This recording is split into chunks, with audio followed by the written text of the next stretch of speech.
بسم اللہ الرحمن الرحیم۔ السلام ناظرین، میں ہوں نجم علی خان اپنے پروگرام نیوز نائٹ کے ساتھ، اور آج کی کئی اہم خبریں ہیں، لیکن سب سے پہلے میں آپ کو اسلام آباد لے جانا چاہ رہا ہوں، جہاں پر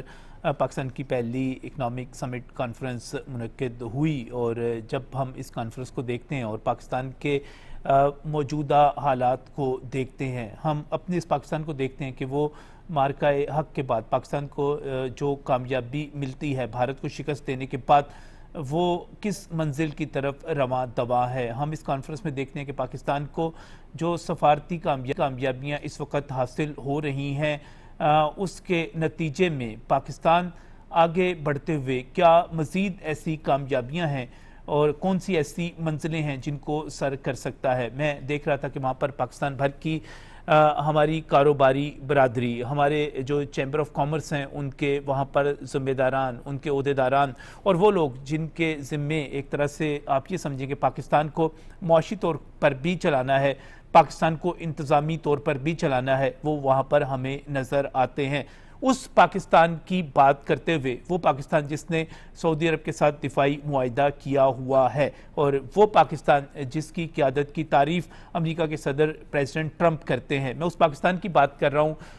جس نے غزہ میں امن کروانے کے حوالے سے ایک بڑا کردار ادا کیا، اور اس کے بعد امریکہ اور ایران کی جنگ رکوانے کے حوالے سے بھی تاریخی کامیابی حاصل کی۔ میں اس پاکستان کی بات کر رہا ہوں جس کی قیادت بہت ہی دانشمندی کے ساتھ، بہت ہی آپ یہ سمجھیں کہ ایک بہت ہی سمارٹ مووز کرتے ہوئے پاکستان کو لے کر آگے بڑھ رہی ہے۔ ہم یہ دیکھ رہے ہیں کہ پاکستان اس وقت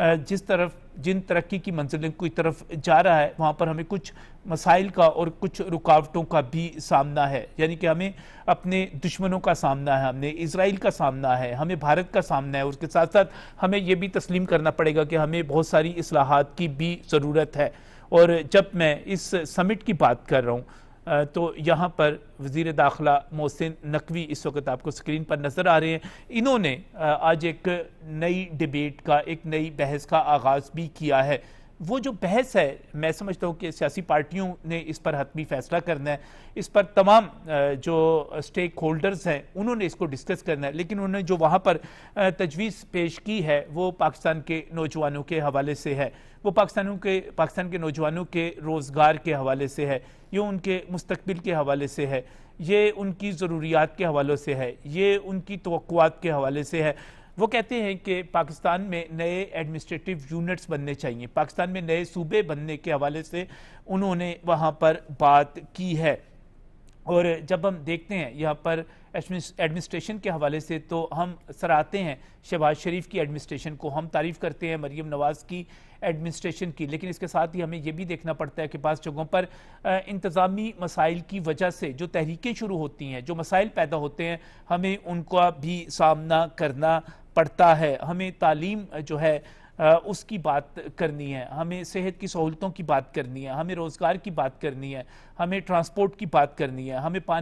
صاف پانی کی فراہمی کی بات کرنی ہے، ہمیں اپنے انتظامی ڈھانچے پر بات کرنی ہے، اور سب سے بڑی بات یہ ہے کہ یہ بحث، یہ ڈیبیٹ، یہ مقدمہ خود سسٹم کے اندر سے شروع کیا جا رہا ہے، یہ سسٹم کے باہر سے نہیں ہے۔ یہ وہ لوگ ہیں جو اس ملک میں فیصلے کر رہے ہیں، یہ وہ لوگ ہیں جو اس ملک کو کامیابیاں دلا رہے ہیں، یہ وہ لوگ ہیں جو پاکستان کے ایک شاندار مستقبل کے لیے اس وقت خود وزیر داخلہ نے، جس طرح وزیر اعظم پاکستان محمد شہباز شریف کے 12 16 اور 20 گھنٹے کام کرنے کی تعریف کی، وہ اب بات کر رہے ہیں، اور مقدمہ یہ قوم کے سامنے، عوام کے سامنے رکھا جا رہا ہے وزیر داخلہ کی طرف سے۔ یقینی طور پر اس میں حکومت اس طرح شامل مجھے نظر نہیں آتی، نہ ہی اس میں باقی سیاسی جماعتیں ہمیں اس طرح نظر آتی ہیں، لیکن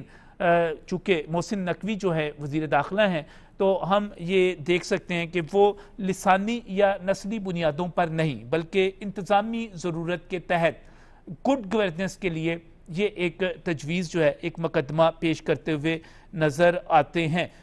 وہ جو بات کر رہے ہیں وہ پاکستان کی آبادی کے حوالے سے ہے، کیونکہ جب ہم دیکھتے ہیں کہ 1951 میں پاکستان کی آبادی کو دیکھیں تو اس میں پنجاب کی آبادی صرف 2 کروڑ تھی، سندھ کی آبادی صرف 60 لاکھ تھی، خیبر پختونخوا کی آبادی صرف 58 لاکھ تھی، اسی طرح بلوچستان کی آبادی صرف 11 لاکھ تھی۔ اور اس وقت جب ہم 2023 کے میں نے اپنے سامنے فگرز رکھے تو پاکستان کی آبادی جو ہے وہ 24 کروڑ سے بڑھ چکی ہے۔ 25 کروڑ کے قریب اس وقت پہنچ چکی ہوئی ہے. تو یہ تقریباً 7 گنا اضافہ جو ہے آبادی میں یہ تقاضا کرتا ہے کہ ہم آؤٹ آف دی باکس جا کر سوچیں. یقینی طور پر اس پر فیصلہ پولیٹیکل پارٹیز کریں گی, اس پر فیصلہ جو ہے اسٹیک ہولڈرز کریں گے, اس پر فیصلہ جو ہے پاکستان میں جن لوگوں کے آپ تھنک ٹینکس ہیں وہ اس پر کریں گے. اس پر یقینی طور پر ایک بحث ہونی چاہیے, کیونکہ یہ بات کی جا رہی ہے بلوچستان کے حوالے سے بھی, جس کا رقبہ دنیا کے 172 ممالک سے زائد بیان کیا جا رہا ہے. ہم آبادی کی بھی بات کرتے ہیں, رقبے کی بھی بات کرتے ہیں, اور جب ہم بات کرتے ہیں گڈ گورننس کے حوالے سے, آنے والے کل کے حوالے سے,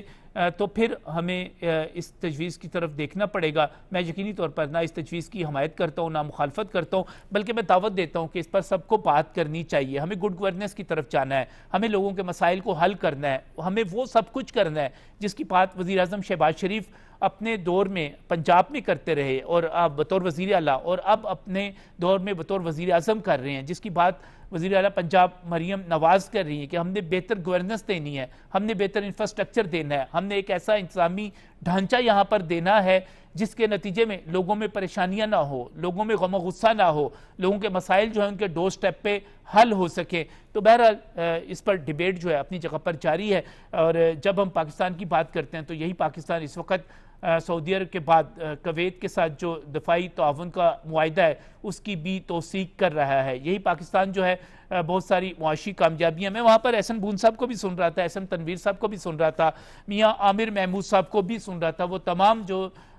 وہاں پر تقریریں ہو رہی تھیں ان میں وزیر اعظم محمد شہباز شریف کی, فیلڈ مارشل سید عاصم منیر کی بہت زیادہ تعریفیں وہاں پر کی جا رہی تھیں. میں اپنے جو پینلسٹ ہیں ان کی طرف جانا چاہوں گا, ان سے جاننا چاہوں گا کہ اس وقت پاکستان جو ہے آگے بڑھنے کے حوالے سے ہمیں کیا کرنا چاہیے, کس طرف جانا چاہیے, اور خاص طور پہ جب ہم دفاعی تعاون کے معاہدوں کی بات کرتے ہیں, پاکستان کے عالمی کردار کی بات کرتے ہیں, تو وہ کہاں پر پاکستان کو کھڑا ہوا دیکھتے ہیں. میں بہت ہی مشکور ہوں, ڈاکٹر شازیہ انور چیمہ ہمیں جوائن کر رہی ہیں. میں بریگیڈیئر ریٹائرڈ مسعود احمد صاحب کا بہت شکر گزار ہوں, وہ بھی ہمارے ساتھ موجود ہیں, اور میں خاص طور پہ بریگیڈیئر صاحب کا آج وقت دینے پہ اس لیے بھی مشکور ہوں کہ وہ پاکستان کے مسائل کے حوالے سے, بلوچستان کے مسائل ہوں, وہ دہشت گردی ہو, وہ باقی مسائل ہوں, بڑی گہری نظر رکھتے ہیں. تو میں ان کا خاص طور پر آج شکریہ ادا کرنا چاہ رہا ہوں وقت دینے کے حوالے سے. احمد وڑائی صاحب ہمارے ساتھ یہاں پر اسٹوڈیوز میں موجود ہے, ان کا بھی میں شکریہ ادا کرتا ہوں. سب سے پہلے